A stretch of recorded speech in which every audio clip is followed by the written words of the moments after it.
दुनिया की सबसे बेहतरीन वॉरशिप या युद्धपोत को आप कैसे हराएंगे? कौन सी कमजोरी का फायदा उठाएंगे?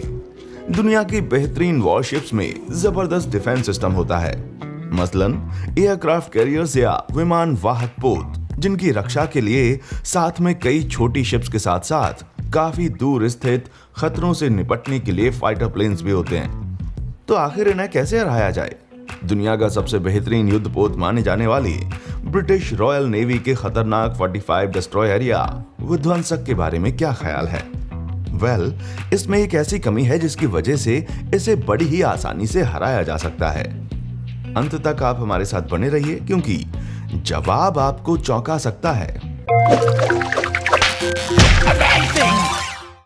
सबसे पहले आपको दुनिया के सबसे बेहतरीन एयरक्राफ्ट कैरियर के जबरदस्त डिफेंस सिस्टम के बारे में बताते हैं।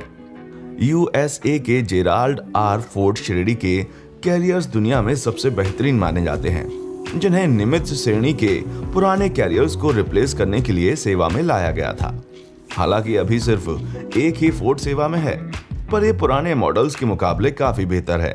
इसमें एक बेहतर फ्लाइट डेक के साथ साथ जबरदस्त रडार, लंबी और मध्यम रेंज की मिसाइलें, एक सेकंड में 50 फायर करने वाली वल्कन तोपें और निमित्ज के स्टीम कैटापुल्ट के मुकाबले बेहतर इलेक्ट्रोमैग्नेटिक एयरक्राफ्ट रिकवरी सिस्टम भी है। फोर्ड 90 विमानों को ढोने में सक्षम है। ये संख्या निमित्ज जितनी ही है, पर फोर्ड के नए फ्लाइट डेक की वजह से विमानों के टेक ऑफ और लैंडिंग में काफी कम समय लगता है। फोर्ड में 2 न्यूक्लियर रिएक्टर्स भी हैं, जो इतनी ज्यादा ऊर्जा पैदा करते हैं कि ये पोत 20 साल तक लगातार समुद्र में रह सकता है। ये ऊर्जा भविष्य में बेहतरीन वेपन्स को चलाने में भी मदद करेगी। फोर्ड में बढ़िया ऑटोमेशन है, जिसकी वजह से इसके क्रू या चालक दल में निमित्ज के मुकाबले 1000 सदस्य कम हैं। इसे इस तरह डिजाइन किया गया है कि यह विशालकाय होने के बावजूद रडार में छोटा दिखाई देगा। वैसे इन खूबियों की कीमत भी काफी महंगी है। फोर्ड की कीमत करीब 1044 करोड़ डॉलर है, जो निमित्ज की कीमत से 600 करोड़ डॉलर ज्यादा है। इस तरह की चीज से आप आखिर कैसे लड़ेंगे?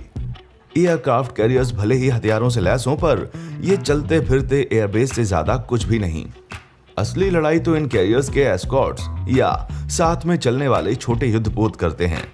ये एस्कॉर्ट शिप्स दूसरी शिप्स, प्लेन्स या मिसाइलों को मार गिराने में सक्षम होती हैं।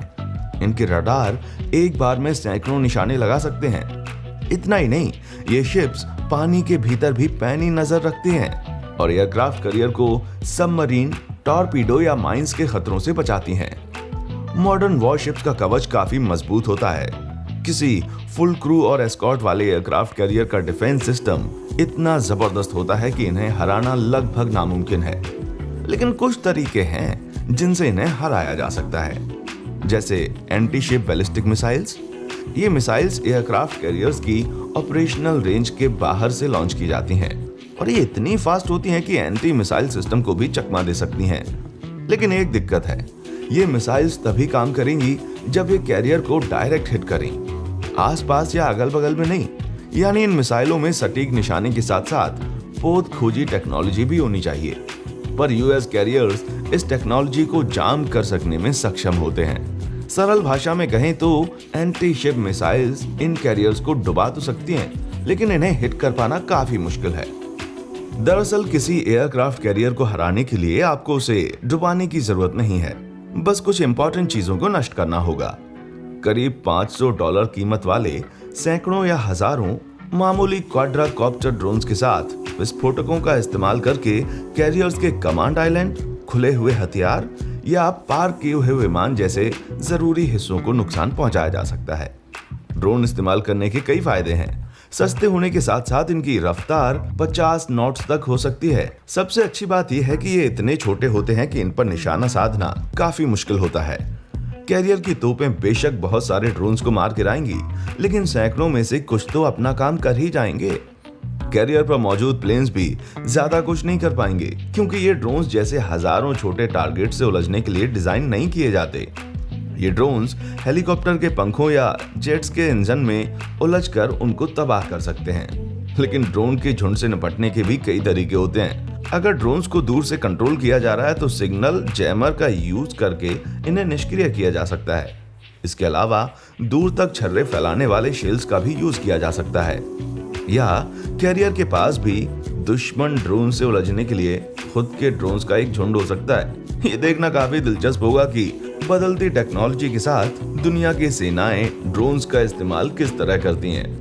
किसी सुपर कैरियर को डुबोने का सबसे अच्छा तरीका शायद स्टेल्थ सबमरीन्स या पनडुब्बियां हैं। इन सबमरीन्स में कम आवाज वाले डीजल इलेक्ट्रिक इंजन होते हैं और इनकी बॉडी सोनार और रडार को भी चकमा दे सकती है।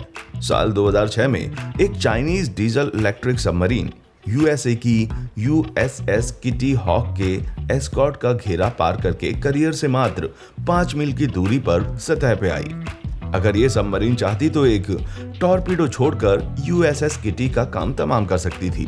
अगर मैं कहूं किसी वॉरशिप को हराने के लिए आपको हथियारों की जरूरत है ही नहीं, मौसम ही आपके लिए काम कर देगा तो ब्रिटिश रॉयल नेवी के टाइप 45 डिस्ट्रॉयर्स या विध्वंसक से मिलिए, जिन्हें डेयरिंग क्लास डिस्ट्रॉयर भी कहा जाता है। इसकी कीमत 100 करोड़ ब्रिटिश पाउंड और वजन 800 टन है। टाइप 45 डिस्ट्रॉयर्स की ईंधन दक्षता पुराने टाइप 42 के मुकाबले दोगुनी होती है। इन डिस्ट्रॉयर्स में बेहतरीन टेक्नोलॉजी का इस्तेमाल किया गया है, जैसे सी वाइपर एयर डिफेंस सिस्टम, जो एक बार में सैकड़ों निशानों पर नजर रख सकता है। ये पोत दुश्मन की मिसाइलों और विमानों से रक्षा के लिए बनाया गया है। युद्ध की स्थिति में एक टाइप 45 शिप टाइप 42 के मुकाबले 6 गुना ज्यादा टारगेट्स को ट्रैक करने और उनसे उलझने में सक्षम होता है। टाइप 45 डिस्ट्रॉयर्स अफ्रीका में समुद्री डाकुओं से निपटने से लेकर मध्य पूर्व में यूएस नेवी के साथ मिलकर आईएसआईएस के खिलाफ लड़ने जैसे कई कामयाब मिशंस का हिस्सा रह चुके हैं। इनमें से कुछ तो राहत कार्यों में भी भाग ले चुके हैं। कुल मिलाकर टाइप 45 एक बेहद खतरनाक वॉरशिप है, मगर इसकी एक कमजोरी है, गर्म पानी। जी हाँ, आपने बिल्कुल सही सुना, गर्म पानी। दिक्कत शिप की इंटरकूलिंग यूनिट और इंजनों में है। टाइप 45 एनर्जी एफिशिएंट इलेक्ट्रिक प्रोपल्स का यूज करता है, जिसमें रॉल्स रॉयस द्वारा बनाए गए गैस टरबाइन इंजन भी होते हैं। इन इंजन्स में अमेरिकी कंपनी नॉर्थरूप ग्रूमन की इंटरकूलिंग यूनिट्स लगी होती है, जो इंजन से निकलने वाली गर्मी को दोबारा से काम में लाकर शिप की ईंधन दक्षता बढ़ाती है। ये यूनिट्स ठंडे पानी में काम करने के लिए बनाई गई हैं, पर इन शिप्स को मध्य पूर्व में तैनात कर दिया गया, जहां समुद्र का पानी गर्म होता है। गर्म पानी की वजह से इंटरकूलिंग यूनिट जाम हो जाती है, जिसकी वजह से शिप के जनरेटर पर्याप्त ऊर्जा पैदा नहीं कर पाते और शिप के सारे सिस्टम बंद हो जाते हैं। सेलर्स अंधेरे में बिना लाइट, बिना इंजन, बिना हथियारों के फंसे रह जाते हैं। सिस्टम को दोबारा से चालू करने में घंटों लग सकते हैं। ऐसी स्थिति में न सिर्फ सेलर ही खतरे में होते हैं, बल्कि एस्कॉर्ट घेरे के अंदर वाली कैरियर शिप भी खतरे में आ जाती है। मीडिया की माने तो 6 सालों में ऐसा 4 बार हो चुका है। साल 2017 में एक टाइप 45 शिप्स HMS डायमंड भूमध्य सागर की तैनाती से लौटते वक्त अटलांटिक सागर में इसी वजह से खराब हो गई और इसे रिपेयर के लिए खींचकर कनाडा ले जाना पड़ा। किस्मत से ब्रिटिश सरकार ने एक रास्ता खोज निकाला। उन्होंने टाइप 45 के 2 जनरेटर निकालकर उनकी जगह 3 बड़े बड़े जनरेटर्स लगा दिए। बड़े जनरेटर से मिलने वाली एक्स्ट्रा एनर्जी सिस्टम को फेल होने से रोकेगी। शिप गैस टरबाइन इंजन का यूज भी कम करेगी, जिसकी वजह से इंटरकूलिंग यूनिट ज्यादा गर्म नहीं होगी। वैसे ये कोई परफेक्ट हल नहीं है, क्योंकि नया हार्डवेयर लगाने के लिए शिप के हल में बड़े बड़े छेद ड्रिल करने होंगे।